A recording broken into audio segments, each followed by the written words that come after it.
आज से हर बृहस्पतिवार, हर थर्सडे रात्रि 8 से 9 बजे, from night 8 PM to 9:15, next 12 weeks तक, 12 हफ्तों तक ये अध्ययन सत्र चलेगा। और इस अध्ययन सत्र में हमको लीड करेंगे assembly of God church Bareilly के वरिष्ठ पास्टर जॉन मैथ्यू। सो हम पास्टर जॉन मैथ्यू का हृदय की गहराई से धन्यवाद देते हैं कि उन्होंने हमारे इस इनविटेशन को स्वीकार किया, और पास्टर जॉन मैथ्यू के द्वारा हम इन दोनों किताबों के गूढ़ और रहस्यमयी बातों को सीखने पाएंगे। सो आगे का समय हम पास्टर जॉन मैथ्यू को देते हैं। We welcome you pastor. Thank you very much sister, आपने जो इंट्रोडक्शन जो दिया है, मैं परमेश्वर को धन्यवाद देता हूं कि अवसर प्रभु ने जो दिया है कि जो आप लोगों के साथ मिलकर ये बाइबल अध्याय में हम शामिल हो जाएं। बुक ऑफ रेवलेशन और दानियल जैसे आपने सुना है, आने वाले दिनों में हम इसकी अध्ययन करेंगे। ज्यादा समय और बातों में ना गवा कर मैं चाहूंगा कि वचन का अध्ययन शुरू करें। जब हम प्रकाशित वाक्य का पुस्तक में आता है, उसका पहला हेडिंग इस प्रकार से लिखा है, यूहन्ना का प्रकाशित वाक्य। तो जब हम इसको पढ़ता है, प्रकाशित वाक्य और दानियल का पुस्तक दोनों को एक साथ मिलाकर हम पढ़ेंगे, ताकि अंतिम समय में परमेश्वर की जो योजना इस संसार के लिए और कलीसिया के लिए जो है उसको हम समझ सके। तो मैं चाहूंगा इसका पहला अध्याय का पहला पद को पढ़े। यीशु मसीह का प्रकाशित वाक्य जो उसे परमेश्वर ने इसलिए दिया कि अपने दासों को वे बातें जिनका शीघ्र होना अवश्य है दिखाए, और उसने अपने स्वर्गदूतों को भेजकर उसके द्वारा अपने दास यूहन्ना को बताया, जिसने परमेश्वर के वचन और यीशु मसीह की गवाही अर्थात जो उसने देखा था उसको गवाही दी। धन्य है वे जो इस भविष्यवाणी के वचन को पढ़ता है और वो जो सुनते हैं और इसमें लिखी हुई बातों को मानते हैं, क्योंकि समय निकट है। परमेश्वर का स्तुति है। हम और परमेश्वर का वचन में इस प्रकार से लिखा है, यीशु मसीह का प्रकाशित वाक्य जो उससे परमेश्वर ने इसलिए दिया कि अपने दासों को वे बातें जिसका शीघ्र होना आवश्यक है दिखाए, और उसने अपने स्वर्गदूत को भेजकर उसके द्वारा अपने दास यूहन्ना को बताए। तो जब हम प्रकाशित वाक्य का पुस्तक में प्रवेश करता है, कई बार हम देखता है मसीह लोग, विश्वासी लोग बाइबल की सारे पुस्तकों को पढ़ता है, लेकिन प्रकाशित वाक्य का पुस्तक में जब आता है उस पुस्तक को छोड़ देता है। उसका कारण कई है।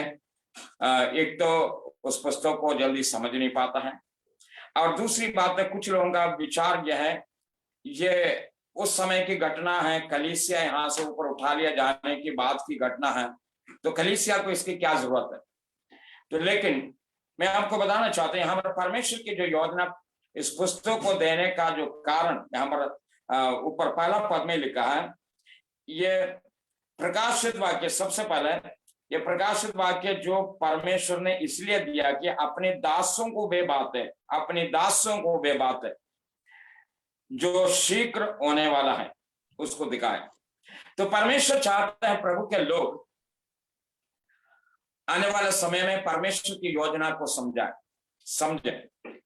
और ये प्रकाशित वाक्य का पुस्तक अभी जैसा सिस्टर ने बताया, जो कई बातों को दर्शाता है। हम पृथ्वी में आने वाले समय में क्या होने वाला है, कलीसिया के साथ क्या होने वाला है, स्वर्ग में क्या होने वाला है, इसी प्रकार की कई बातों को प्रकाशित वाक्य का पुस्तक हमें सिखाता है। तो और परमेश्वर चाहता है प्रभु के लोग इस वचन का अध्ययन करें और आने वाला समय की योजनाओं को समझकर कलीसिया या परमेश्वर के चुने हुए लोग परमेश्वर का राज के लिए अपने आप को तैयार करें।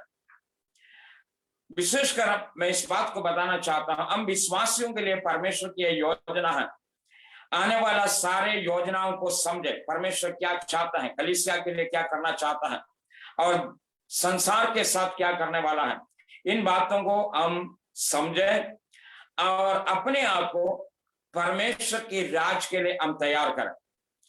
जब हम मत्ती रचित सुसमाचार उसका 24 अध्याय में आता है, प्रभु यीशु मसीह कई घटनाओं को, अंतिम समय की कई घटनाओं को वहां पर वर्णन करने के बाद प्रभु यीशु मसीह इस प्रकार से कहता है, जब तुम ये सारे बातों को देखोगे तो अपनी दृष्टि या अपने सिर को ऊंचा उठाओ, क्योंकि तुम्हारा उद्धार निकट आया है।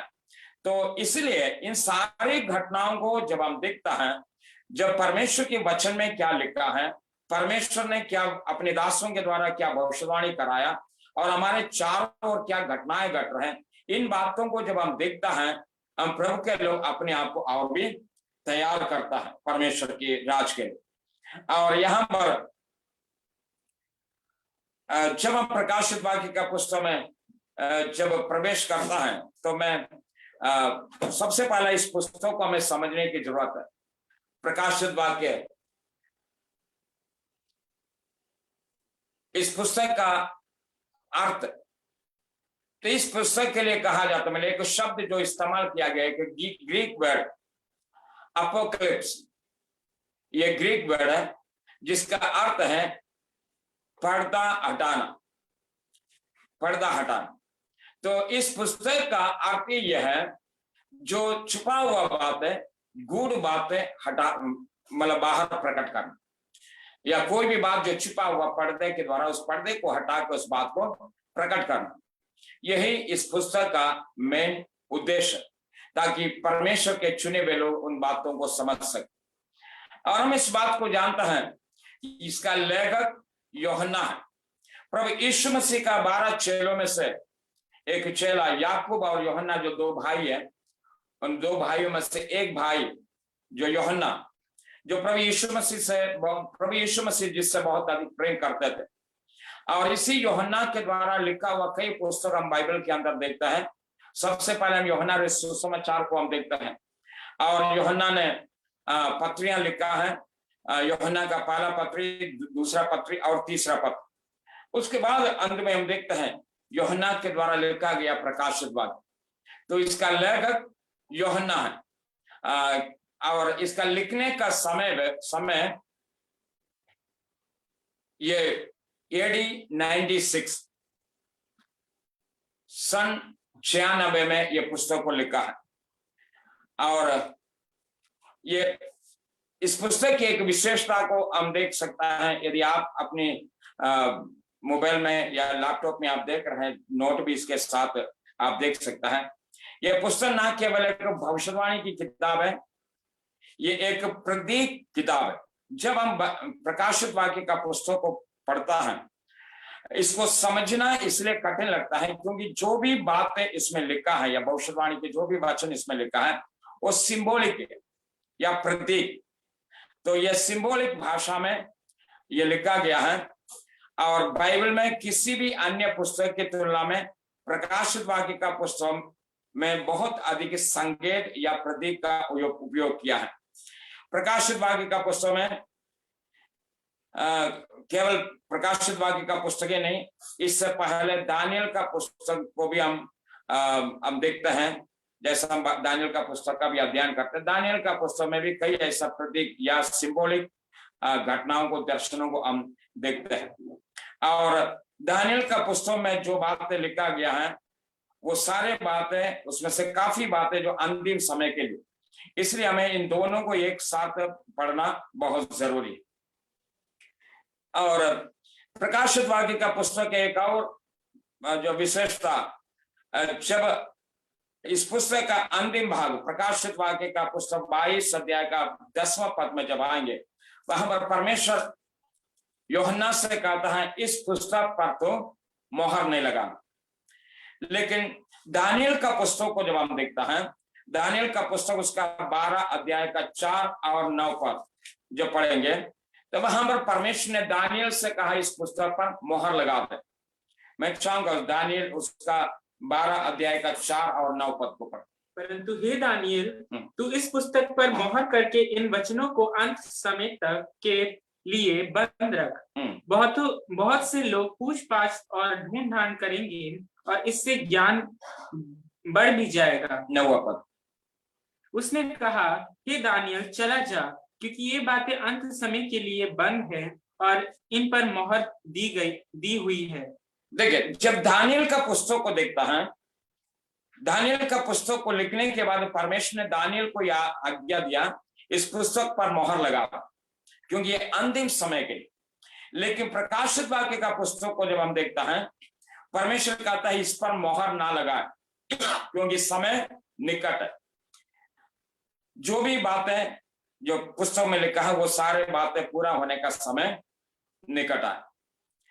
अब हम प्रकाशित वाक्य का पुस्तक को जब देखता है, असल जैसा मैंने आपको बताया, जब इस पुस्तक का हेडिंग को जब पढ़ेंगे, हेडिंग क्या लिखा है, यूहन्ना का प्रकाशित वाक्य। लेकिन जब हम इस पुस्तक का पहला अध्याय का पहला आयत को जब पढ़ेंगे, पहला आयत को पढ़िए। यीशु मसीह का प्रकाशित वाक्य, यीशु मसीह का प्रकाशित वाक्य जो उसे परमेश्वर ने इसलिए दिया। देखिए, यहाँ पर बाइबल में स्पष्ट इस बात को लिखा है, ये प्रकाशित वाक्य यीशु मसीह का, ये यूहन्ना का नहीं है, यह प्रकाशित वाक्य यीशु मसीह का है। लेकिन परमेश्वर ने यीशु मसीह के जो इस प्रकाशित वाक्य को यूहन्ना के पास तक पहुंचाने के लिए एक स्वर्गदूत को नियुक्त करता है। और उसका आगे पढ़िए। जो उसे परमेश्वर ने इसलिए दिया कि अपने दासों को वे बातें जिनका शीघ्र होना आवश्यक है दिखाए। देखिए, यहाँ पर पहला पद में ही इसका उद्देश्य भी दिया गया है। ये पुस्तक को लिखने का क्या उद्देश्य है? उन बातों को जो बहुत शीघ्र होने वाला है, उन बातों को अपनी दासों को दिखाए। इसलिए उसने अपना स्वर्गदूत को भेजकर यह यूहन्ना को दिया। और उसका इस पुस्तक का एक और विशेषता, यदि आप आगे की ओर जब जाएंगे, तीसरा पद पर जब जाएंगे, पूरा बाइबल के अंदर 66 पुस्तक है, हम जानते हैं। ये 66 पुस्तक में से और किसी पुस्तक के लिए जो वायदा जो नहीं किया है, वही वायदा इस पुस्तक के लिए। तीसरा पद, धन्य है वो जो इस भविष्यवाणी के वचन को पढ़ता है और वे जो सुनते हैं और इसमें लिखी हुई बातों को मानते हैं, क्योंकि समय निकट है। तो यदि किसी के मन में यह विचार है, कोई आपसे सवाल करता है, ये प्रकाशित वाक्य का पुस्तक हमारे लिए क्यों, हमें इसका पढ़ने की क्या जरूरत है, तो मैंने जैसा बताया, बाइबल की 66 पुस्तक में से और कोई भी पुस्तक के लिए ये प्रतिज्ञा नहीं दिया है, ये अनुग्रह नहीं दिया है। इस पुस्तक को पढ़ने वाला और सुनने वाला और इसमें लिखी हुई बातों को मानने वालों के लिए परमेश्वर ने एक विशेष अनुग्रह दिया। तो ये केवल बाइबल की 66 पुस्तकों में से ये केवल प्रकाशित वाक्य का पुस्तक के लिए ये बात कहा गया। और फिर जब हम इस पुस्तक के अंदर की बातों को जब देखते हैं, ये पुस्तक में क्या है, तो जैसा हमने दूसरे पद में देखा है, वो बातें जो शीघ्र होने वाला है, वो शीघ्र होने वाला है। ये तस्वीर यदि आप देख रहे हैं, वो सारी घटनाएं जो अभी हमारे चारों तरफ जो हो रहा है, अभी आने वाले समय में भी इसी प्रकार की घटना और भी कई घटनाएं होने जा रहे हैं।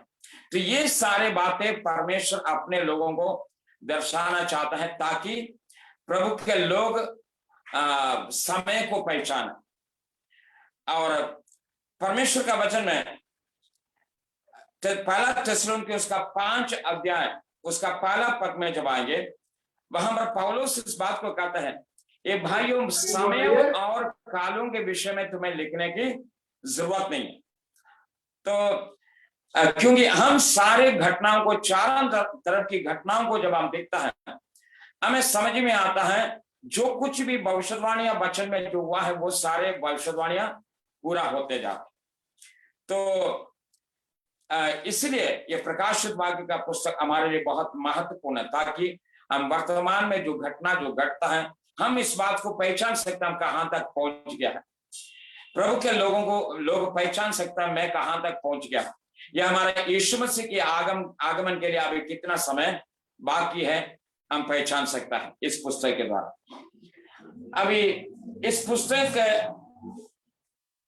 जो शुरुआत की कुछ आयतों को जब हम देखता है, 1 पद से लेकर 8वां पद तक, ये पूरा पुस्तक का एक परिचय, इंट्रोडक्शन दिया गया है। पूरा पुस्तक का इंट्रोडक्शन है, 1 आयत से लेके, एक अध्याय का 1 आयत से लेके 8वां आयत तक। तो अभी हम 3रा आयत तक देखा, मैं चाहूंगा 14 पद से पढ़।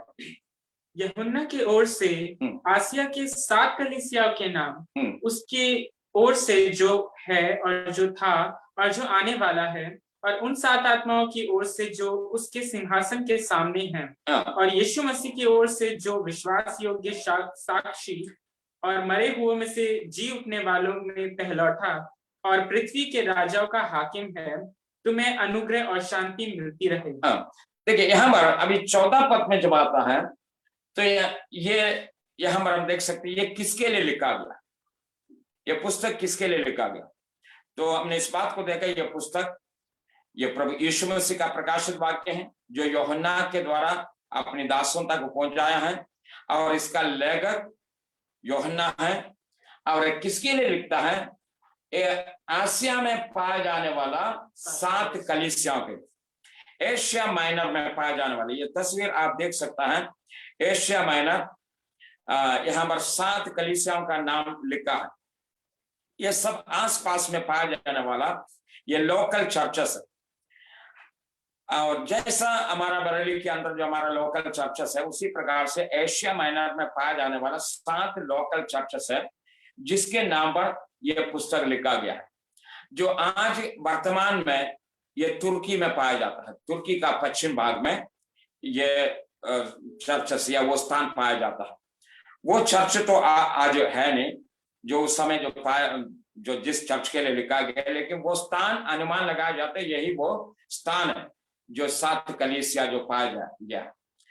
तो जब हम ये 7 कलीसियाओं के विषय में देखता है तो एक सवाल आता है, ये 7 कलीसियाओं के लिए क्यों लिखा गया। तो इसका मतलब ये प्रकाशित वाक्य का पुस्तक हमारे लिए नहीं, क्योंकि एफेसोस, स्मुरना, पेरगमोन, तुअतैरा, सरदीस, फिलाडेल्फिया और लवोदिकिया, ये 7 कलीसिया के लिए यह पुस्तक लिखा गया। तो हमें इससे क्या मतलब है, तो फिर मैं इस बात को बताना चाहता हूं, ये 7 कलीसिया जो आज जिसको हम तुर्की कहता है, तो तुर्की का जो है एक भाग जहां पर 7 कलीसिया, कोई एक कलीसिया जो है दूसरे कलीसिया से, कोई कलीसिया 75 किलोमीटर दूर में, कोई कलीसिया 100 किलोमीटर दूर में, कोई कलीसिया 60 किलोमीटर दूर में, इसी प्रकार से एक दूसरे से जो है दूरी बना के ये कलीसिया थे। तो इन कलीसियाओं के लिए ये पुस्तक लिखा गया। तो मैं आपको बताना चाहता हूं, ये प्रकाशित वाक्य के पुस्तक के अंदर विशेषकर जब 2 और 3 अध्याय में जब आएंगे, परमेश्वर 7 कलीसिया के लिए एक विशेष संदेश दिया है, 7 कलीसिया के लिए। तो उन 7 कलीसियाओं के लिए जो संदेश, उन संदेशों को जब हम देखता है तो हमें पता चलता है ये प्रत्येक कलीसियाओं के अंदर जो जो कमियां, जो अच्छाइयां जो वहां पर वर्णन किया है, ये कलीसिया का शुरुआत से लेकर, ये अभी ये जो तस्वीर है, इस तस्वीर को आप जरा देख सकता है, कलीसिया का शुरुआत से लेकर, अर्थात हम कलीसिया का शुरुआत जो कहता है, ये प्रेरितों का काम 2 अध्याय, प्रेरितों का काम 2 अध्याय, जहां पर पवित्र आत्मा उतरा था। तो कलीसिया का शुरुआत वहां पर होता है। तो कलीसिया का शुरुआत से लेकर कलीसिया का ऊपर उठा लिया जाना, जिसको हम रैप्चर कहता है, या यीशु मसीह की गुप्त आगमन, तब तक का जो समय जिसको हम कलीसिया युग बोलता है, कलीसिया का युग या कलीसिया का पीरियड, इस कलीसिया का युग को हम 7 भागों में डिवाइड कर सकते हैं, या इस प्रकाशित वाक्य का 7 कलीसिया के जो नाम, ये 7 कलीसियाओं के नाम से जो पाया जाने वाला जो कलीसिया इस संसार के अंदर आज पाया जाने वाला, या पेंतिकोस्त का दिन से लेकर रापचर तक जो कलीसिया जो पाया जाता है संसार में, उस कलीसिया काल को दर्शाता है, कलीसिया काल को, या अलग अलग पीरियड। तो मैं उदाहरण के लिए मैं आपको बताना चाहता हूं, इस तस्वीर को यदि आप देखें, सबसे पहला जो पीरियड एफेसोस की पीरियड है। तो एफेसोस की पीरियड आने वाले 2 अध्याय में जो प्रवेश करेंगे तो हम देखेंगे ये क्या क्या जो है सिखाना चाहता है, या क्या क्या कमियां एफेसोस के अंदर थे, एफेसोस पीरियड के अंदर क्या क्या कमियां पाया गया, और क्या सुधार परमेश्वर उस कलीसिया के अंदर लाना चाहता। तो इसलिए परमेश्वर ने ये 7 कलीसिया को चुन लिया है, क्योंकि कलीसिया काल में, कलीसिया का युग में पाया जाने वाला 7 पीरियड में जो कलीसिया था, उन कलीसिया के अंदर भी वही सेम गुण, वही सेम कमियां पाया गया जो एशिया माइनर में पाया जाने वाला 7 कलीसिया में पाया गया। इसलिए परमेश्वर ने उन 7 कलीसियाओं को चुना। वो 7 कलीसिया विश्वव्यापी कलीसिया को प्रतिनिधित्व करने वाला 7 कलीसिया, परमेश्वर का स्तुति। अब इन 2 अध्याय में थोड़ा सा और विस्तार से देखेंगे ये 7 कलीसिया कौन सा समय में पाया गया, और इसके बाद हम 5वां आयत को जब देखता है, और यीशु मसीह की ओर से जो विश्वास योग्य साक्षी और मरे हुओं में से जी उठने वालों में पहलौठा और पृथ्वी के राजाओं का हाकिम है, तुम्हें अनुग्रह और शांति मिलती रहे। वो हमसे प्रेम रखता है। मैं चाहूंगा 4 पद को एक बार और पढ़। यूहन्ना के ओर से आसिया की 7 कलीसिया के नाम, उसकी ओर से जो है और जो था और जो आने वाला है, और उन 7 आत्माओं की ओर से जो उसके सिंहासन के सामने हैं, और यीशु मसीह की ओर से जो विश्वास योग्य साक्षी और मरे हुओं में से जी उठने वालों में लौटा है और पृथ्वी के राजाओं का हाकिम है, तो मैं अनुग्रह। बस हम आगे जाने से पहले इस 4 पद के इस भाग को जब देखेंगे तो हम परमेश्वर का वास्तविक रूप यहां पर देख सकता है, परमेश्वर का वास्तविक रूप। तो विशेषकर परमेश्वर का ट्रिनिटी या त्रिएकता को यहां पर देखता है। तो वहां पर पहले लिखा है उसकी ओर से जो है और जो था और जो आने वाला है। इसका मतलब हमें ऐसा लगता है ये यीशु मसीह के विषय में कहता है, लेकिन इसका मतलब यह है जो हमारा परमेश्वर जो युगान युग से है, आज भी है और आने वाला समय भी वही परमेश्वर, एक सा परमेश्वर जो कभी बदलता नहीं, उस परमेश्वर की ओर से और उन 7 आत्माओं की ओर से। तो यहां पर आत्माओं के विषय में कहता है 7 आत्मा। तो सवाल आता है आत्मा कितना, जबकि अभी तक इस बात को जानता है पवित्र आत्मा केवल एक ही है, लेकिन यहां पर देखते हैं 7 आत्माओं की ओर से। और यही सेम बात है हम 4 अध्याय में जब पहुंचेंगे, प्रकाशित वाक्य 4 अध्याय में जब पहुंचेंगे तो उधर भी आप देख सकते हैं सिंहासन के सामने 7 जो है दीवट है जो परमेश्वर की आत्मा है, जो 7 आत्मा है। तो ये 7 आत्मा ये अलग अलग आत्मा नहीं, पवित्र आत्मा का, परमेश्वर के आत्मा का 7 कार्यों को दर्शाता है। और दूसरी बात जो 7 नंबर ये परफेक्शन को दर्शाता है, परफेक्शन या पवित्र आत्मा का सिद्धता को दर्शाता है। हमारा परमेश्वर सिद्ध है, परफेक्ट है। प्रभु यीशु मसीह ने स्वयं इस बात को कहा तुम सिद्ध बनो जैसा तुम्हारा स्वर्गीय पिता सिद्ध है। उसी प्रकार से हम पवित्र आत्मा के विषय में भी देखता है वो सिद्ध है। उस सिद्धता को दर्शाने के लिए ये 7 नंबर दिया गया। और दूसरी बात है पवित्र आत्मा का 7 कार्यों को यदि आप यशायाह का पुस्तक उसका 11 अध्याय 2 पद से पढ़ेंगे, यशायाह उसका 11 अध्याय का 2 पद। यहोवा का आत्मा, यहोवा की आत्मा, बुद्धि और समझ का आत्मा, बुद्धि की आत्मा, समझ की आत्मा, युक्ति और पराक्रम की युक्ति की आत्मा, पराक्रम की आत्मा, और ज्ञान और यहोवा के भय का आत्मा, ज्ञान की आत्मा, यहोवा की भय की आत्मा उस पर ठहरा रहेगा, उस पर ठहरा रहेगा। तो देखिए यह है वो उस आत्मा, ये पवित्र आत्मा का अलग अलग कार्य। प्रकाशित यशायाह का पुस्तक 11 अध्याय में वो प्रभु यीशु मसीह के विषय में वहां पर वर्णन किया है तो प्रभु यीशु मसीह के ऊपर कौन सी आत्मा कार्य किया है, उसी आत्मा के विषय में यशायाह का पुस्तक 11 अध्याय में बताया। तो वही सेम आत्मा है जो परमेश्वर की आत्मा, वो प्रभु यीशु मसीह की आत्मा है, वो मसीह की आत्मा है, वही आत्मा जिसको हम पवित्र आत्मा कहते हैं। तो उसकी 7 कार्यों को भी हम देखते हैं और उसकी सिद्धता को भी हम देखते हैं। और यीशु मसीह के विषय में भी हम देखते हैं। उसका 4 पद का आखिरी भागों को पढ़े। उसकी ओर से जो है और जो था और जो आने वाला है, और उन 7 आत्माओं की ओर से जो उसके सिंहासन के सामने है, और यीशु मसीह की ओर से जो विश्वास योग्य साक्षी और मरे हुओं में से जी उठने वालों में पहलौठा और पृथ्वी के राजाओं का हाकिम है। तुम्हें अनुग्रह। हमारे यीशु मसीह के विषय में लिखा है, और विश्वास योग्य साक्षी और मरे हुओं में से जी उठने वालों में पहलौठा और पृथ्वी की राजाओं का हाकिम है। तो मैं एक बात यहाँ पर क्लियर करना चाहता है, यहाँ पर यीशु मसीह के विषय में, यीशु मसीह मरे हुओं में से जी उठने वालों में पहलौठा। एक सवाल आता है, क्या यीशु मसीह से पहले क्या लाजर जिंदा नहीं हुआ था? क्या यीशु मसीह से पहले याईर की बेटी जिंदा नहीं हुआ? यीशु मसीह से पहले क्या वो जवान नए शहर की और जवान क्या जिंदा नहीं हुआ? पुराना नियम में कई लोगों की जो है जिंदा होने की जो जिक्र आया है, क्या वे लोग मुर्दों में से जीव नहीं उठा है? तो फिर यीशु मसीह के विषय में क्यों कहता है मरे हुओं में से जी उठने वालों में वो पहलौठा? तो प्रिय, हमें इस बात को समझना है, यीशु मसीह ही केवल वो व्यक्ति है जो मुर्दों में से जी उठने के बाद आज तक जीवित है, जिंदा है।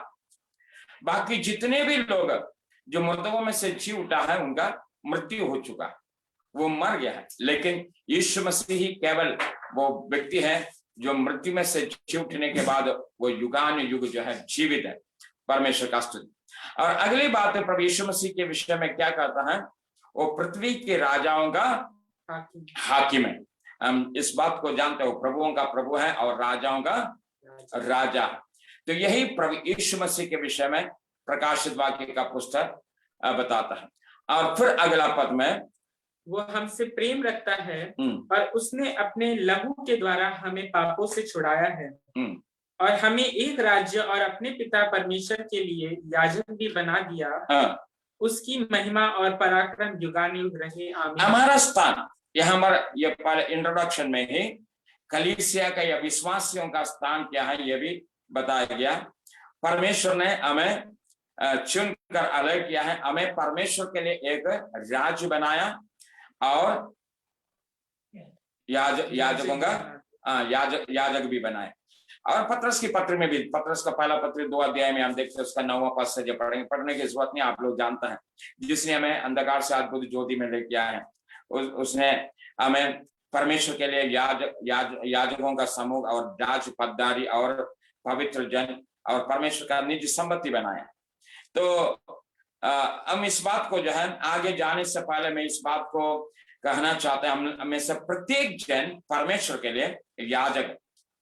तो देखिए, हम कई बार प्रभु के लोगों के अंदर एक विचार होता है जो है सेवा केवल किसी विशेष लोगों के लिए दिया गया है, पादरियों के लिए दिया गया है, पास्टरों के लिए दिया गया है, या इवांजलिस्ट के लिए जो दिया गया, ये सेवा जो है केवल यही लोग कर सकता है। लेकिन परमेश्वर ने जितने भी लोग यीशु मसीह का लहू से खरीदा है, छुटकारा पाया है, उनके विषय में वचन कहता है उनको परमेश्वर ने याजकों का समूह बनाया। परमेश्वर का स्तुति। ये हमारे लिए बहुत आनंद की बात है। और आगे की पद को अभी हम पढ़ेंगे। मैं ये बातें बहुत शीघ्र आगे, मैं इसलिए बहुत तेजी से आगे की ओर जा रहा है क्योंकि जैसा शुरुआत में आपने सुना, ये 12 हफ्ता में जो है मैं प्रकाशित वाक्य और दानियल का पुस्तक को खत्म करना है, इसलिए मैं बहुत शीघ्र आगे की ओर जा रहा हूँ। मैं चाहूंगा आप जो है जो भी बातें जो कहते हैं आप जल्दी यदि नोट लिखे तो बहुत लाभदायक होगा आपके लिए। तो अगला पद को पढ़ेंगे। देखो वे बादलों के साथ आने वाला है, देखो बादलों के साथ आने वाला है, और हर एक आंख उसे देखेगी, हर एक आंख उसे देखेंगे, वरन जिन्होंने उसे बेधा था वे भी उसे देखेंगे, और पृथ्वी के सारे कुल उसके कारण छाती पीटेंगे। हाँ आमीन। तो यहाँ पर प्रकाश प्रभु यीशु मसीह के आगमन के विषय में भी यहाँ पर बताया गया है, देखो बादलों पर आने वाला। तो ये आगमन जो प्रकाशित वाक्य का पुस्तक पहला अध्याय में जिस आगमन के विषय में चर्चा किया है, ये रैप्चर नहीं है, ये रैप्चर नहीं है। तो रैप्चर के विषय में ये पहला अध्याय में कहीं पर भी वर्णन नहीं किया। हम प्रभु के लोग इस बात को जानता है, कलीसिया का रैप्चर होगा, कलीसिया उठा लिया जाएगा, या यीशु मसीह का एक गुप्त आगमन होगा, वो आने वाला समय में हम देखेंगे। लेकिन यहाँ पर जो आगमन के विषय में जो कहा गया वो रैप्चर नहीं है, क्योंकि यहाँ पर लिखा हर एक आंख उसको देखेंगे, क्योंकि हम जानते हैं प्रभु यीशु मसीह का गुप्त आगमन, जिसको हम गुप्त आगमन कहता है, वो संसार के लोगों को नहीं माने, संसार का लोग नहीं जानेगा, वो अचानक होगा, क्योंकि वचन में लिखा वो चोर की नहीं आएगा, और कलीसिया को यहां से उठा ले जाएंगे। और थिस्सलुनीके के पत्री, उसका पहला पत्री 4 अध्याय का 16 पद से जब पढ़ेंगे, वहां पर इस प्रकार से लिखा है, पढ़ेंगे इसको। क्योंकि प्रभु आप ही स्वर्ग से उतरेगा, उस समय ललकार और प्रधान दूत का शब्द सुनाई देगा, और परमेश्वर की तुरही फूकी जाएगी, और जो मसीह में मरे हैं वे पहले जी उठेंगे, तब हम जो जीवित और बचे रहेंगे उनके साथ बादलों पर उठा लिए जाएंगे, उनके साथ बादलों में उठा लिया जाएगा। तो देखिए उस समय की जब प्रभु यीशु मसीह के गुप्त आगमन में यीशु मसीह संसार में नहीं आता, पृथ्वी पर नहीं आएगा, यीशु मसीह अपना पैर पृथ्वी में नहीं रखेगा, वो बादलों में आएगा, और कलीसिया यहां से ऊपर उठा लिया जाएगा, और वहां पर स्पष्ट लिखा है ताकि हम प्रभु के साथ सदा रहे, हम प्रभु के साथ चले जाएंगे। तो वो गुप्त आगमन है। लेकिन यहां पर प्रकाशित वाक्य का पुस्तक, अभी हमने जो पद जो पढ़ा है 7वां पद है, हर एक आंख उसको देखो वो बादलों पर आने वाला है। तो ये आगमन, ये प्रकट आगमन है, जिसको हम प्रभु यीशु मसीह का महिमा का आगमन कहते हैं, या second coming of Jesus Christ, यीशु मसीह का दूसरा आगमन, तो जिसको कहता है। तो हर एक आंख, सारे संसार का लोग यीशु मसीह के आगमन को देखेंगे। और 8वां पद है, प्रभु परमेश्वर जो है और जो था और जो आने वाला है, जो सर्वशक्तिमान है, ये कहता है मैं ही अल्फा और ओमेगा हूं। तो यहाँ पर ये 8वां पद तक जो है हम इस पुस्तक का पूरा प्रकाशित वाक्य का पुस्तक का इंट्रोडक्शन हम देखते हैं, ये इंट्रोडक्शन है। अब इसके बाद हम 9वां पद में जब आएंगे, 9वां पद, मैं यूहन्ना जो तुम्हारा भाई और यीशु के क्लेश और राज्य, जैसा मैंने शुरुआत में इस बात को बताया, ये पुस्तक को लिखने वाला यूहन्ना, लेकिन ये कहां पर लिखा गया, यह है पतमुस नाम टापू। इस 9वां पद को जब पढ़ेंगे, 9वां और 10वां पद को, मैं यूहन्ना जो तुम्हारा भाई और यीशु के क्लेश और राज्य और धीरज में तुम्हारा सहभागी हूँ, परमेश्वर के वचन और यीशु की गवाही के लिए के कारण पतमुस नामक टापू में था। तो देखिए हमारा यूहन्ना इस बात को हमें अपना परिचय दिया, लिखने वाला यूहन्ना अपना परिचय देता, मैं यूहन्ना। तो इस समय पतमुस नाम टापू में है। पतमुस टापू में आने का कारण क्या है? परमेश्वर का वचन और यीशु मसीह की गवाही के कारण। वो ये और कुछ नहीं, हम इस बात को जानते हैं, एक ऐसे समय कलीसिया के लिए जो आया है, जो कलीसिया का शुरुआत से लेकर, जब कलीसिया शुरू हुआ है, शुरुआत के समय से लेकर कलीसिया के अंदर कलीसिया को परेशान करने वाला, सताने वाला लोग उठ खड़े हुए। तो फोटो खींच। लेकिन सेम समय में हम इस बात को देखते हैं, कलीसिया बहुत तीव्र गति से आगे की ओर उन्नति भी पाते जाता है, कलीसिया का बढ़ोतरी भी हो जाता है। जैसा जैसा कलीसिया का बढ़ोतरी होने लगा, कलीसिया को सताने वाला भी शुरू हो गया।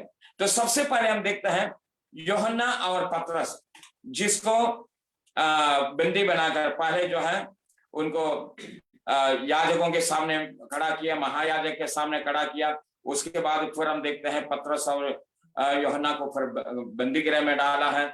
और इसी प्रकार से कलीसिया के अंदर पीड़ा शुरू होने लगी। फिर हम 7वां अध्याय में जब आता है प्रेरितों का काम 7वां अध्याय में आता है, तो वहां पर हम देखते हैं स्तिफानुस को पथरवा करके मार डालता है, क्योंकि स्तिफानुस सुसमाचार प्रचार किया। यहूदी लोग उस बात से प्रसन्न नहीं हुआ, जिससे उसको पथरवा करके मार डालता है। और 8वां अध्याय में भी जब आता है, और 7वां अध्याय के आखिरी भाग में शाऊल नाम व्यक्ति इस बात के लिए सहमति प्रकट किया या सहमत था स्तिफानुस को मार डालने के लिए। और 8वां अध्याय में जब आएंगे, 8 अध्याय का प्रेरितों का काम 8 अध्याय का 3रा पद को पढ़ेंगे। शाऊल कलीसिया के उजाड़ रहा था और घर घर घुसकर पुरुषों और स्त्रियों को घसीट कर बंदी गृह में डालता था। और जो तितर बितर हुए थे वे सुसमाचार सुनाते हुए फिरे, और फिलिप्पुस सामरिया नगर में जाकर लोगों में मसीह का प्रचार करने लगा। जो बातें फिलिप्पुस ने कही। बस देखिए यहाँ पर 3रा पद में शाऊल भी जो है मसीह लोगों को सताने के लिए वो शुरू हुआ है। कलीसिया के लोगों को कसट के बाहर निकालना, पथरवा करना, बंदी गृह में डालना, कई कार्य जो है शाऊल भी शुरू करता है। इसी प्रकार से कलीसिया के अंदर उपद्रव शुरू हो जाता है। और फिर हम आगे को देखता है 9वां अध्याय में जब आएंगे, शाऊल का मन परिवर्तन हो जाता है। प्रेरितों का काम 9वां अध्याय में शाऊल का मन परिवर्तन होता है। फिर वहां से शाऊल का मन परिवर्तन के बाद थोड़ा कलीसिया को आराम मिला, लेकिन फिर हम 12 अध्याय में जब आएंगे तो 12 अध्याय में याकूब का सिर काटा जाता है। याकूब जो यूहन्ना और याकूब, उनमें से जो है याकूब का सिर काटा जाता है। और पतरस को भी बंदी गृह में डाला था। अगले बार जो है पतरस का भी सिर काटने के लिए था, लेकिन हम उस भाग में देखते हैं रात में स्वर्गदूत जाकर पतरस को बंदी गृह से छुड़ा के ले जाता है। इसी प्रकार से मेरा कहने का मतलब धीरे धीरे कलीसिया के अंदर सतावट शुरू होता है। और केवल इतना ही नहीं, हम प्रेरितों के काम उस 13 अध्याय से आगे की ओर जब पढ़ेंगे, पौलुस की मिशनरी यात्रा, पौलुस की सेवकाई को हम देखते हैं। पौलुस की सेवकाई में कितनी बार पौलुस दुख उठाया, कितनी बार पौलुस को मारा, कितनी बार पौलुस को पथरवा किया, कितनी बार जो है कोड़े से मारा गया, बंदी गृह में डाला गया। और पौलुस ये सारे बातों का वर्णन करता है। और अंत में हम देखते हैं इतिहास इस बात को कहता है, AD 64 में कैसर नीरो के द्वारा पौलुस का सिर काटा जाता है। और इसी प्रकार से पौलुस की मृत्यु होता है। और इसी के आसपास के समय में जितना भी प्रेरित लोग हैं, यीशु मसीह के जो 12 प्रेरितों को भी अलग अलग स्थानों में मारता है। केवल यूहन्ना को छोड़ के बाकी सारे प्रेरितों को अलग अलग स्थानों में मारा जाता है। यहां तक उसमें से एक प्रेरित है जो तोमा के विषय में हम सब जानते हैं। तोमा भी इंडिया में आया और AD 52 में तोमा भी मैलानपुर में मारा जाता है। तो इसी प्रकार से यीशु मसीह के 12 चेलों का मृत्यु हो जाता है। आप कई बार सुन चुका होगा यीशु मसीह के 12 चेलों का मृत्यु या प्रेरितों का मृत्यु किस प्रकार से हुआ है। आप कई बार सुना होगा या पढ़ा होगा। तो इसी प्रकार से सब लोगों की मृत्यु हो जाता है, लेकिन केवल एकमात्र चेला वो यूहन्ना था। और यदि आप यूहन्ना के सुसमाचार 21 अध्याय के आखिरी भागों को जब पढ़ेंगे तो चेलों के बीच में एक चर्चा फैल गया। वो यह है, यूहन्ना कभी नहीं मरेगा। क्योंकि यीशु मसीह ने ये बात जो है चेलों से, पतरस ने जो है यीशु मसीह से पूछा, प्रभु इनका क्या होगा? यूहन्ना को दिखा के कहा इनका क्या होगा? तो यीशु मसीह ने यह कहा, यदि मेरे आने तक इनको जिंदा रखना है तो तुम्हें क्या? तो चेलों ने इस बात को सोचा शायद यूहन्ना का मृत्यु नहीं होगा। लेकिन हम इस बात को देखता है यूहन्ना का भी मृत्यु होता है, वो स्वाभाविक मृत्यु था। लेकिन इस मृत्यु से पहले कई बार यूहन्ना को मार डालने का कोशिश किया। और यहां तक जो है ये उस समय की घटना है जब कलीसिया के अंदर जो सतावट जो आया है। जैसे मैंने बताया, सबसे पहले यरूशलेम में सतावट आया। यरूशलेम के बाद दुनिया के अलग अलग स्थानों में जहां जहां सुसमाचार पहुंचा है, उन्हीं स्थानों में सतावट आया, प्रभु के लोगों को मारा है।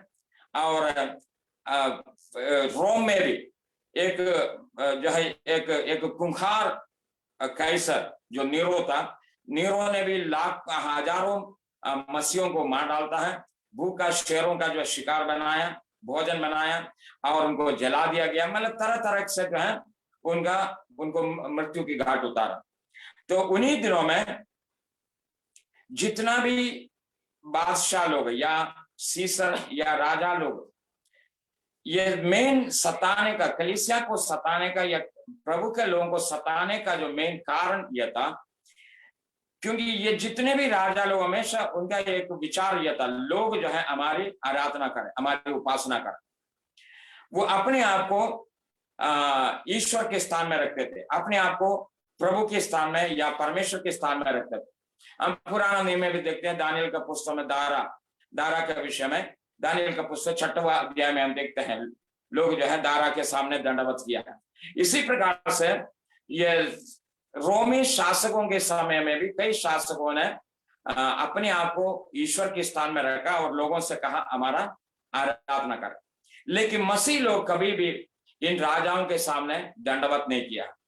और यहां तक जो है एक राजा जिसका नाम है डोमेशियन, ये डोमेशियन जो है उसी समय में था जब यूहन्ना को इसी डोमेशियन ने ही पतमुस नाम टापू में काला पानी की सजा दिया था।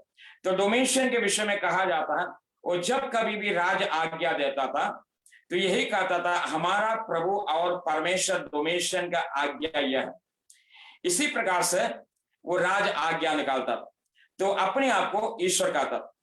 तो बहुत से प्रभु के लोग उनके सामने दंडवत ना करने के कारण मारा गया।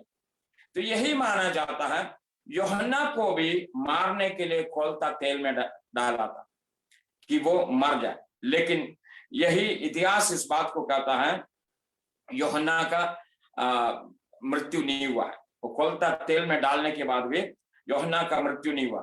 कई तरीके से यूहन्ना को मारने का कोशिश किया, लेकिन यूहन्ना का मृत्यु नहीं हुआ। तो अंत में यूहन्ना को काला पानी की सजा दिया, काला पानी की सजा। यूहन्ना जो उन दिनों में जब उनको काला पानी की सजा दे रहा था, उन दिनों में यूहन्ना एफेसुस में थे, एफेसुस नगर में, जो यहाँ पर हम जो 7 कलीसिया में से जो पहला कलीसिया का जो नाम पड़ा एफेसुस, उसी कलीसिया में था। तो उसी शहर में, तो उसी शहर से यूहन्ना को काला पानी की सजा देने के लिए पतमुस नाम टापू में भेजा। तो ये पतमुस नाम टापू के विषय में, पतमुस नाम टापू एफेसुस से करीब 130 किलोमीटर जो है दक्षिण पश्चिम जो है एजियन समुद्र में पाया जाने वाला एक छोटा सा टापू था। ये पतमुस का जो है एक विशेषता, ये 16 किलोमीटर लंबा था ये टापू और 10 किलोमीटर चौड़ा। पतमुस नाम टापू 16 किलोमीटर लंबा और 10 किलोमीटर चौड़ा था और एक ज्वालामुखियों से भरा हुआ एक टापू था, जहां पर यूहन्ना को काला पानी की सजा दी। तो यूहन्ना जब इसी टापू में सजा भोग रहा था, तो तब की बातें हम 10वां पद में जब आएंगे, हमने कहा मैं प्रभु का दिन आत्मा में आ गया। प्रभु का दिन आत्मा में आया। तो अभी सवाल यह है, जब प्रभु का दिन आत्मा में आता तब वो जो है सारे यहां से लेकर प्रकाशित वाक्य के अंदर जितना भी जो बातें जो लिखा है, वो सारे बातें यूहन्ना वहां से देखना शुरू करता है। तो ठीक है, तो एक सवाल मैं आपके सामने रखना चाहता हूं, ये प्रभु का दिन क्या है? तो कई प्रकार का विचार लोगों का, जो कई प्रकार का विचार लोग जो है इस बात को भी मानता है, प्रभु का दिन का मतलब वो 7वां सब्त का दिन है, 7वां दिन है। कुछ लोग मानता है प्रभु का दिन जो है योवेल नबी का पुस्तक में लिखा हुआ वो दिन के बारे में कहा गया, अर्थात जो योवेल नबी का पुस्तक 2 अध्याय में प्रभु का दिन जो है भयानक है, भयंकर दिन है, वो अंधकारमय दिन है, वो उसी दिन के विषय में अर्थात परमेश्वर का जजमेंट का समय के बारे में कहा गया है। कुछ लोगों का ये मानना है, लेकिन हम इस बात को मानते हैं प्रभु का दिन ये सप्ताह का पहला दिन। यदि आप प्रेरितों का काम 20 अध्याय का 7वां पद को पढ़ें, उन दिनों में प्रेरित लोग या प्रभु के लोग पहली सदी के कलीसिया या अपोस्टोलिक समय पीरियड का जो कलीसिया संगति करने के लिए जिस दिन इकट्ठा होता था वो सप्ताह का पहला दिन था। प्रेरितों का काम 20 अध्याय का 7वां। सप्ताह के पहले दिन जब हम रोटी तोड़ने के लिए इकट्ठे हुए तो पौलुस ने जो दूसरे दिन चले जाने पर था उनसे बातें। तो सप्ताह का पहला दिन, पहला कोरिन्थियों का 16 अध्याय का 2 पद, पहला कोरिन्थियों 16 अध्याय का 2 पद। सप्ताह के पहले दिन तुम में से हर एक अपने आमदनी के अनुसार कुछ अपने पास रख छोड़ो। तो देखिए प्रभु के लोग जो है सप्ताह का पहला दिन आराधना करने के लिए इकट्ठा होते थे, रोटी तोड़ने के लिए अर्थात जिसको हम पाकशाह बोलते हैं, पाकशाह के लिए इकट्ठा होते थे, प्रार्थना करने के लिए इकट्ठा होते थे। तो पौलुस भी कहता है सप्ताह का पहला दिन जब तुम इकट्ठा होता है कुछ अपनी आमदनी में से एक कुछ हिस्सा अलग करो। तो यही वो प्रभु का दिन, इसलिए उसको प्रभु का दिन कहता है क्योंकि उसी दिन सप्ताह का पहला दिन हमारा प्रभु यीशु मसीह मृतकों में से जी उठा। तो देखिए यहाँ पर यूहन्ना अकेले पतमुस नाम डाकू में है। अब इसका साथ देने वाला कोई नहीं है, उसका मदद करने वाला कोई नहीं है, मतलब उनको कोई उम्मीद नहीं, कोई आशा नहीं अभी आगे क्या होने वाला, मैं कहाँ जाऊं, क्या करेंगे, किस प्रकार से डाकू से बाहर जाएंगे। शायद उससे पहले काला पानी की सजा भोगा वो कई लोगों का जो मृत्यु वहां पर जो हो चुका है, उनका कंगाल वहां पर है।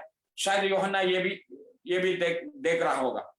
ये सारे एक भयानक परिस्थिति के मध्य में यूहन्ना बैठा हुआ है, लेकिन सेम समय में परमेश्वर का वचन लिखा यूहन्ना आत्मा में आ गया। आत्मा में आने का मतलब ये तब की बात है। हम पौलुस और सीलास के विषय में प्रेरितों के पुस्तक में हम पढ़ते हैं। पौलुस और सीलास आधी रात में वो बंदी गृह के अंदर था, वहां पर आराधना करता है, उसी आराधना में आत्मा में होकर आराधना करता, वही आराधना बंदी गृह का द्वारों को खोल देता है और उसकी नींव को भी हिलाया। और इसी प्रकार से हम जानते हैं प्रभु के लोग जब आराधना करते हैं, आत्मा में होकर आराधना करते हैं, उस आत्मा के आराधना में बहुत कुछ हो जाता है। तो यहाँ पर भले ही यूहन्ना पतमुस टापू में अकेले हैं, लेकिन अकेले होने के बाद भी वो आत्मा में होकर परमेश्वर की आराधना करता है, जिसका परिणाम वो ये प्रकाशित वाक्य का पुस्तक के सारे संदेश को परमेश्वर से प्राप्त करता है। उसका 11वां पद में जब आएंगे, 11वां पद, जो कुछ तू देखता है और उसे पुस्तक में लिखकर सातों कलीसिया के पास भेज दे, अर्थात इफिसुस और स्मुरना और पेरगमुन और थुआतीरा और सरदीस और फिलदेल्फिया और लौदीकिया। फिर यहाँ पर परमेश्वर ये कहता है जो कुछ भी तू देखता है उसको लिखकर ये सातों कलीसियाओं को भेज। तो अभी तक हम प्रकाशित वाक्य का पुस्तक का इंट्रोडक्शन देख रहा। अब यहां से 9वां पद से ये प्रकाशित वाक्य का पुस्तक में क्या है ये हम देख सकते हैं। क्या है प्रकाशित वाक्य का पुस्तक? यदि हम प्रकाशित वाक्य का पुस्तक को समझना है वास्तव में प्रकाशित वाक्य का पुस्तक में क्या है, तो आपको इस पुस्तक का 19वां पद को पढ़ने की जरूरत है। 19वां पद, इसलिए जो बातें तूने देखी और जो बातें हो रही हैं और जो बातें इसके बाद होने वाली, आप ये चार्ट को भी साथ ही साथ देख सकता है। पूरा प्रकाशित वाक्य का पुस्तक क्या है, यहाँ पर लिखा जो बातें तूने देखी हैं और जो बातें हो रही हैं, जो बातें हो रही हैं और जो बातें इसके बाद होने वाली, जो बातें इसके बाद होने वाली। अर्थात प्रकाशित वाक्य का पुस्तक 1 अध्याय का 11 पद से लेकर प्रकाशित वाक्य 22 अध्याय तक जो भी घटना है, ये चार्ट के अंदर आप देखने से आपको समझ में आएगा। यही सारे बातें, अर्थात जो बातें तूने देखी है और जो बातें हो रही है और जो बातें होने वाला, ये 3 पीरियड का या 3 समय का या घटनाओं को प्रकाशित वाक्य का पुस्तक में दिया गया। तो अभी हम इसी 19 पद के अनुसार मैं बताना चाहता हूं, जो बातें तूने देखी है। तो सबसे पहले प्रकाशित वाक्य का पुस्तक के अंदर जो बात पाया जाता है, यूहन्ना से कहता जो बातें तूने देखी है। तो सवाल यह है क्या देखी है? तो वो है प्रकाशित वाक्य का पुस्तक 1 अध्याय का 11 पद से जो पढ़ा। प्रकाशित वाक्य 1 अध्याय का 11 पद से जो बातें लिखा है वही है यहां पर परमेश्वर का वचन में जो लिखा है, जो बातें तूने देखी है, अर्थात महिमामय प्रभु यीशु मसीह का रूप, महिमा से भरा हुआ यीशु का रूप को यूहन्ना देखता है। तो यहां पर परमेश्वर वचन कहता है जो बातें तूने देखी है। तो मैं फिर कहना चाहता हूं, यूहन्ना क्या देखा? यीशु मसीह का महिमा से भरा हुआ रूप। 11 पद से लेकर आगे इसके आखिरी पद तक जो है, इसका 20वां पद तक हम वो सारे बातों को देखता है, यीशु मसीह की महिमा में रूप। मैं चाहूंगा इसको आप जरूर पढ़ें, क्योंकि इसमें इसके अंदर कोई ऐसा गूढ़ बात नहीं है। आज से मैं यूहन्ना जो पतमुस टापू में है, उस समय से लेके कई साल पहले जब यीशु मसीह के साथ यूहन्ना था, यूहन्ना ही वो व्यक्ति था जो यीशु मसीह के क्रूस के पास जो पाया गया। तो यूहन्ना ने यीशु का रूप को देखा, लहू लहुआन सिर बाल और लहू बहने वाला जो है इनकी चेहरा, और वो पीठ जो कोड़े से चीरा गया है, और हाथ और पांव जो कीले ठोका गया है। अर्थात एक ऐसी सीन यूहन्ना ने देखा था। उसके बाद जो है जी उठा प्रभु को उन्होंने देखा है, लेकिन उस समय भी यूहन्ना ने यीशु मसीह का ऐसा रूप नहीं देखा जिस रूप का वर्णन यहां पर जो दिया गया। अर्थात प्रकाशित वाक्य का पुस्तक में यूहन्ना अभी यीशु मसीह का जो रूप देख रहे हैं वो महिमा से परिपूर्ण है। आज यीशु मसीह की पांव को वो देख रहे हैं, क्या कैसे? उत्तम पीतल के समान जो पांव, और यीशु मसीह की आंखें देखता है जो अग्नि की ज्वाला के समान। आज लहू लुहान बाल नहीं, श्वेत बाल, और यीशु मसीह को एक महायाजक के रूप में यहां पर यूहन्ना देखता है। अर्थात ये भाग में यीशु मसीह का जो तस्वीर एक महायाजक का तस्वीर। अब पुराना नियम में जो महायाजक है, वो महायाजक को आप देखेंगे तो महायाजक को भी आप इसी सेम रूप में देख सकता है। तो सवाल यह है, क्यों यीशु मसीह इस रूप में यूहन्ना के सामने प्रकट हुआ है? तो मैं एक आप आगे बढ़ने से पहले मैं एक और बात बताना चाहता हूं। यीशु मसीह की सेवकाई, यीशु मसीह के पास 3 प्रकार की सेवकाई है, या हम इस बात को भी कह सकते हैं यीशु मसीह का ऑफिस, 3 प्रकार की ऑफिस। तो इसमें सबसे पहला यीशु मसीह भविष्यवक्ता। तो यीशु मसीह जब तक इस संसार में था वो भविष्यवक्ता की सेवा किया था, लेकिन कालवर की सूली पर यीशु मसीह का बलिदान होने के समय से लेकर यीशु मसीह महायाजक की सेवा करने लगा। आज भी प्रभु यीशु मसीह स्वर्ग में महायाजक की सेवा हमारे लिए कर रहे हैं। महायाजक की सेवा मतलब वो मध्यस्थता की सेवा है। आज भी हमारा प्रभु यीशु मसीह पिता के दाहिने हाथ में हमारे लिए बैठ के मध्यस्थता करता है, अर्थात महायाजक की सेवा करता है। और आने वाला समय में यीशु मसीह का एक और सेवा है, वो यीशु मसीह राजा, अर्थात राजा की सेवा। तो इसी प्रकार से 3 पोस्ट यीशु के पास।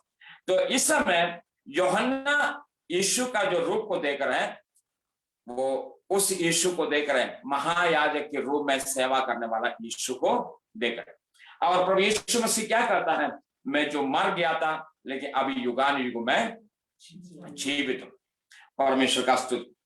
और मृत्यु और अधोलोक का कुंजी भी मेरे हाथ में है, अर्थात वही प्रभु यीशु मसीह जिसने मृत्यु पर जय पाया है। और अंत में यहाँ पर एक और बात जो है वर्णन किया है यीशु मसीह के विषय में, जिसके दाहिने हाथ में 7 तारा है और 7 दीवटों के मध्य में।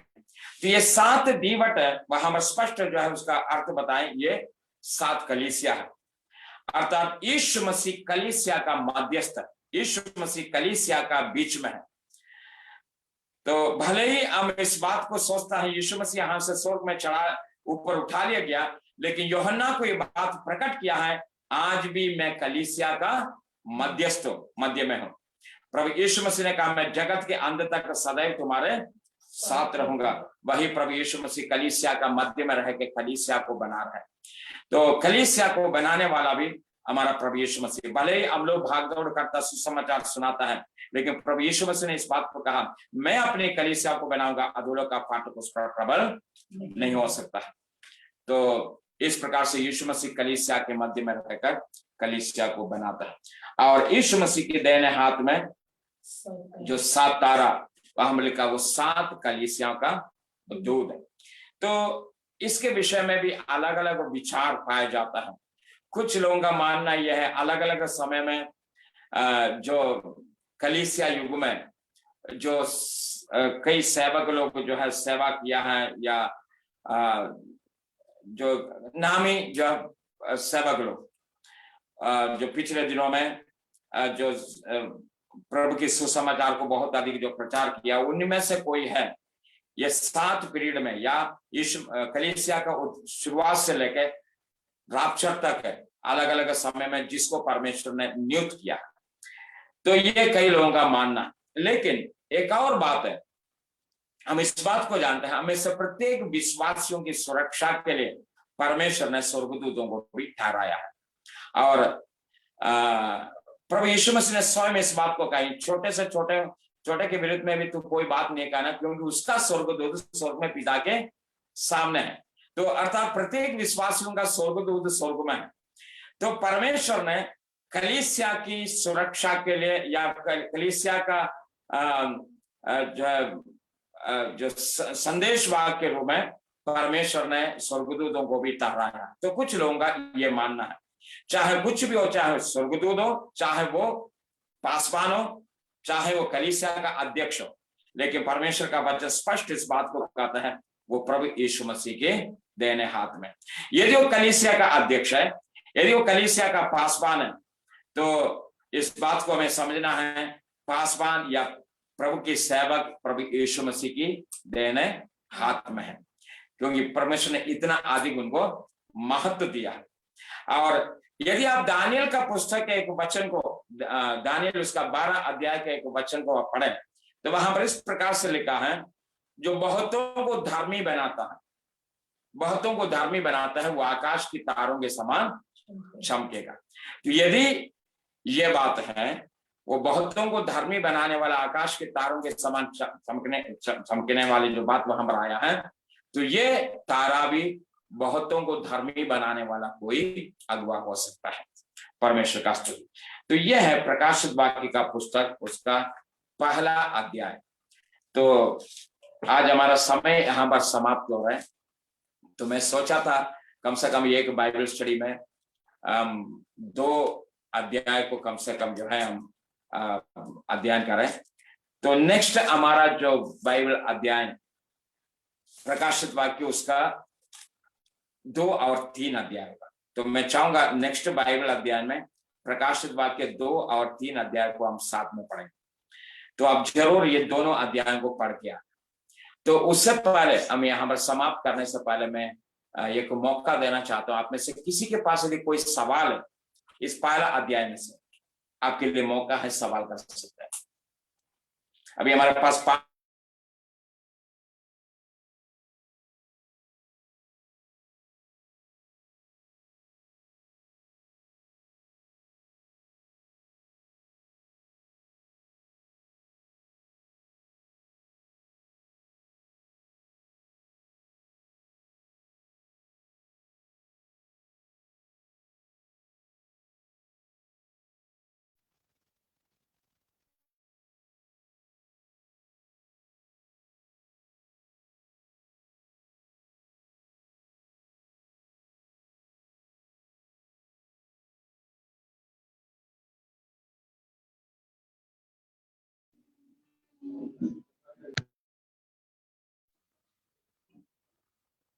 पास्टर साहब प्लीज अनम्यूट कीजिए अपने आप को।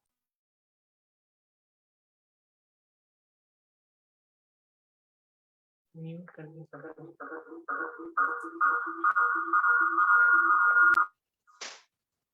आवाज आ रहा है अभी? जी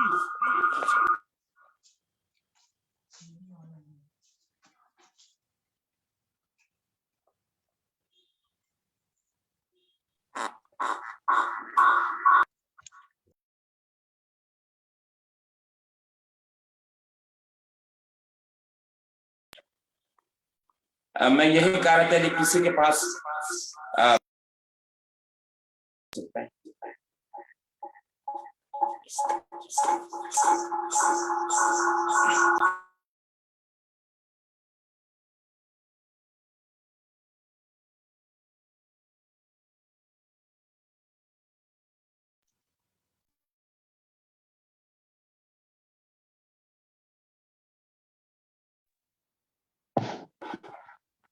यदि आप में से किसी के पास जो अध्ययन हमने किया है आज कोई प्रश्न है उससे संबंधित, तो आप अपने को अनम्यूट करके इस घड़ी वो प्रश्न पूछ सकते हैं। यदि किसी के पास भी कोई प्रश्न है, कोई बात जो आप और समझना चाहते हैं, आप अनम्यूट करके पूछ सकते हैं।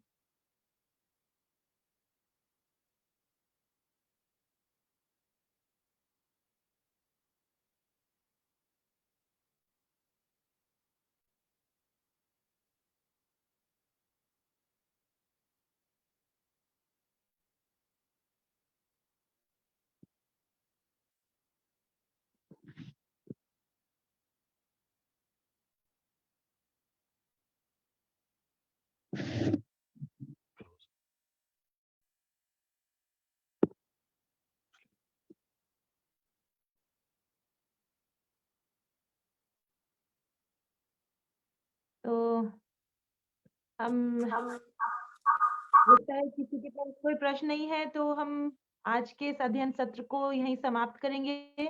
लेकिन हम इससे पहले कि हम अपने अपने गैजेट्स को ऑफ करें, मैं पास्टर जॉन मैथ्यू का बहुत बहुत धन्यवाद देती हूँ कि बहुत ही सुंदर तरीके से पास्टर ने हमको रेवलेशंस चैप्टर 1 और इनफैक्ट पूरे रेवलेशंस को हमें इंट्रोड्यूस करा और हमें ये बताया कि हम आने वाले समय में और क्या-क्या बातें सीखने पाएंगे। हम पास्टर आपका बहुत बहुत धन्यवाद देते हैं और परमेश्वर का धन्यवाद देते हैं कि हम सबको यहाँ पर परमेश्वर ने जोड़ा है ताकि हम उसके उन सब मिस्ट्रीज को सीखने पाए जो अभी तक संसार के कई लोग, इनफैक्ट कलीसिया के लोग भी नहीं जानते हैं। तो एक बार फिर से आपका धन्यवाद। और मैं इस समय आग्रह करूंगी, सिस्टर निशु हमारे साथ जुड़ी हैं, वो हमें प्रार्थना में लीड करें और हम इस सत्र को क्लोज करेंगे। और क्लोज करने से पहले मैं एक बार फिर से आप सबको रिमाइंड करना चाहती हूँ, हम फिर से रेवलेशंस की इस अध्ययन सत्र में मिलेंगे अगले बृहस्पतिवार रात्रि 8 बजे से 9:15 बजे तक। सिस्टर निशु। धन्यवाद धन्यवाद धन्यवाद प्रभु यीशु मसीह। हम सब आपका धन्यवाद करते हैं प्रभु जी, आज की संगति के लिए प्रभु जी जो आपने हमारे लिए रखी प्रभु जी। हम